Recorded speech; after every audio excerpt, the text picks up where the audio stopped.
Jingle, the Christmas Clown by Tommy DePaula.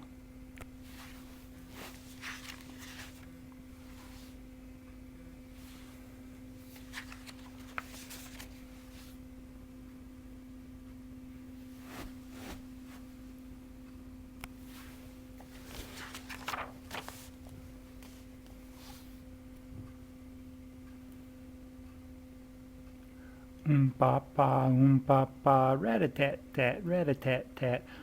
Papa, tiddly-tiddly-dee, tiddly-tiddly-dee. Papa.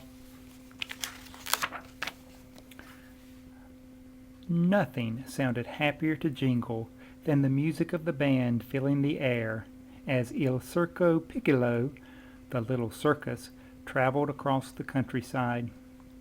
Jingle rode with the baby animals. The older clown said that he was still too young and small to perform with them, so it was Jingle's job to take care of the babies.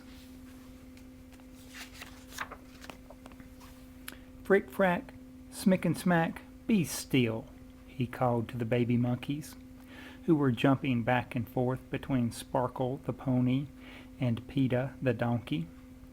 The baby elephant's trunk drooped. Don't worry, Lolly. We'll be there soon, and you can rest.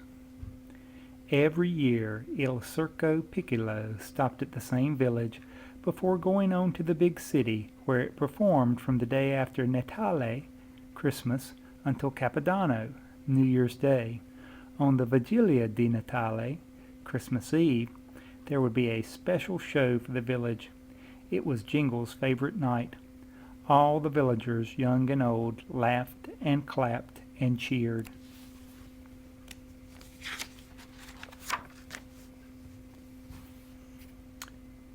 There's the village, the impresario shouted out. It looks different, said Madame Sophie, the bareback rider. There's no smoke coming out of the chimneys. Everything looks closed up, said Rollo, the tightrope walker. A cold gust of wind blew across the hills, and the aerialist family shivered. Where is everyone? They asked. As the circus troupe looked on, a small group of people climbed the hill to meet them. Buongiorno, Signor Mayor, greeted the impresario. Il Circo Piccolo is here once again, ready to perform on Christmas Eve. Ah, impresario, the mayor said, puffing from his climb, I have sad news. I'm afraid there can be no circus this year. Too much rain in the spring and a hot, dry summer have ruined our crops, and many families have left our village. There is hardly anyone here. Our little mill has stopped, the miller's wife said. My husband had to go to another village to look for work. Only we vecchietti, old-timers, are left, Pietro the barber told them. Most of our shops have closed. Even the church has closed, said Signora Lena, who used to clean the priest's house. We have to go all the way to the next town for the Holy Mass, so we won't be celebrating Christmas here this year, the mayor added sadly, and we certainly can't afford the circus either. We're sorry, everyone.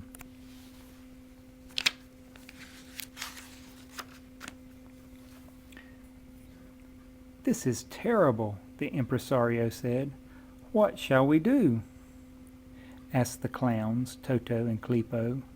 Let's keep going to the city, said Il Muscolo, the strong man. If we hurry, we can get the tents up and do a Christmas Eve performance there. Yes, you're right, the impresario agreed. Let's get moving, everyone. Arrivederci, my friends. We are sorry for your troubles and hope that next year things will be better for you. Impresario, sir? A small voice said. It was Jingle.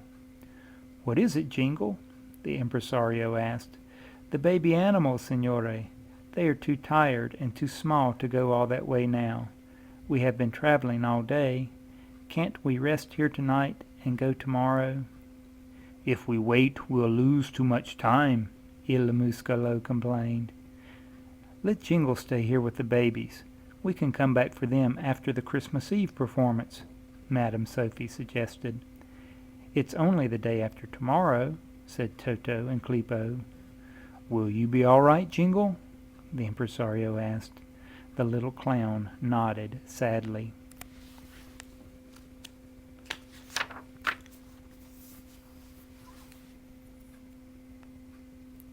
Jingle, you can set up your tent near my barn, offered Donna Chiara. Every winter she let the circus stay in her fields. We will help, some of the old people said. A small tent shouldn't be too hard. So it was decided Il Circo Piccolo would move on, and Jingle and the baby animals would stay behind. Jingle watched as the wagons rode away. Poor Jingle, poor baby animals. They all tried not to cry.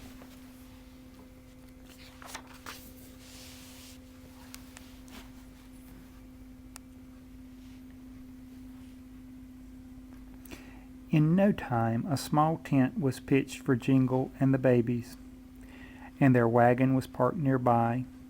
Jingle got food and water for them all. Donna Chiara came out to them. Well, bambini mia, my children, she said, I am sorry that you have to be here in our sad little village, especially with Christmas coming. Nobody young, not even baby animals, should be without Christmas. But what about you and all the others? Jingle asked. Won't you miss Christmas? We old folks have had many Christmases before, Donna Chiara said with a smile, and the priest is coming on Christmas Day to celebrate the Holy Mass. But I will miss our Mass on the Vigilia de Natale, she said sadly, and everyone will miss the family feast that night, and the stelline d'ora, our special cookies that look like golden stars. But we have our memories, so it won't be too bad. But Jingle saw the tears in her eyes. Well, buona notte, piccini. Good night, little one, Donna Chiara said, and she went into her home.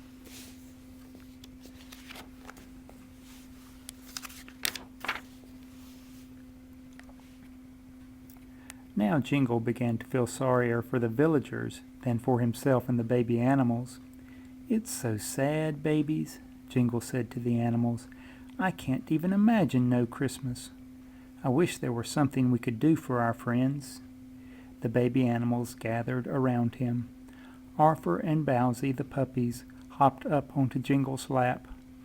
Raina, the tiger cub, and Simbo, the lion cub, snuggled next to him. Even Frick, Frack, Smick, and Smack stopped chasing each other around and looked at Jingle.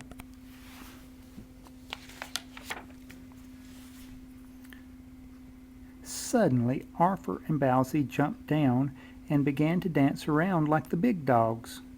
Lolly stood on her hind legs while the cubs swatted their paws like the big cats. That's it, Jingle cried. We will put on a circus of our own for the village. We have all day tomorrow to get ready. We will make a Christmas for the town.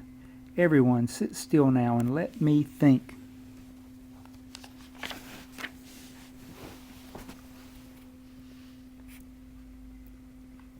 Early the next morning, Jingle went to the village square and put up a sign. The mayor came out of his house. Oh, Piccolo Pagliaccio, little clown, the mayor said, you are kind, but we can't have a circus this year. We are too poor. But, Signor Mayor, it says it's free, Signora Lena said. But it also says in the town square, and it is starting to snow, Pietro pointed out. You won't be able to perform here tonight. It will be all right. I know it will, Jingle said. Please come.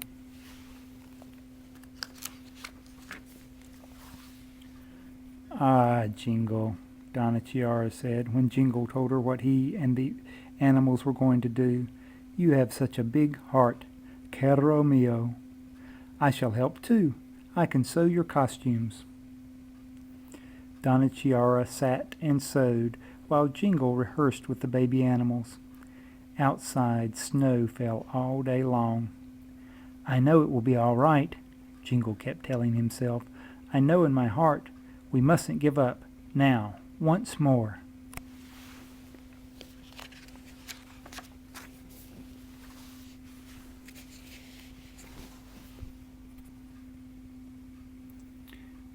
It's time, everyone. Jingle stepped out of the tent. The night took his breath away. The snow had stopped, and the stone streets sparkled with white. Stars, looking like diamonds flung up by a giant hand, twinkled in the deep blue velvet sky.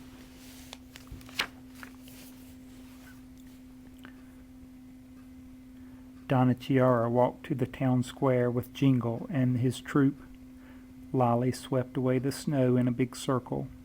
Sparkle and Peta packed it down with their hooves.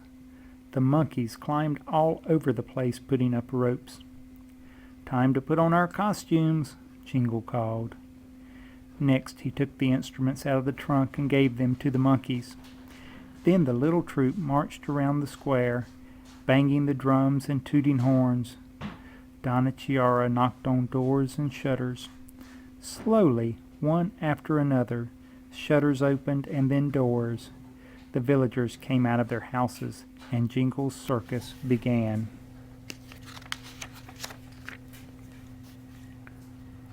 Arthur and Bowsy jumped on and off Sparkle and Peta as they trotted around. Lolly danced. Simbo and Raina jumped through hoops. The monkeys swung on ropes and trapezes, and Jingle tumbled better than he had ever tumbled before. The audience clapped and cheered.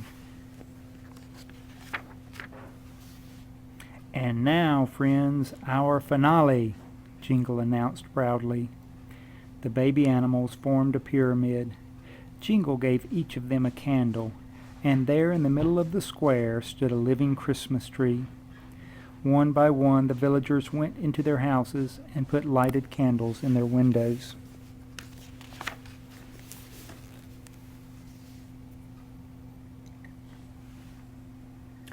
Look, look, the old people whispered and pointed to the pyramid. The Christmas angel had appeared at the top of the living Christmas tree. The angel opened its hands, and golden stars fluttered down. Bon Natale, the angel sang. Bon Natale, Merry Christmas, the villagers sang back. And when they looked at Jingle and the baby animals to thank them for their gift of Christmas, there, shining over Jingle's heart, was one of the golden stars.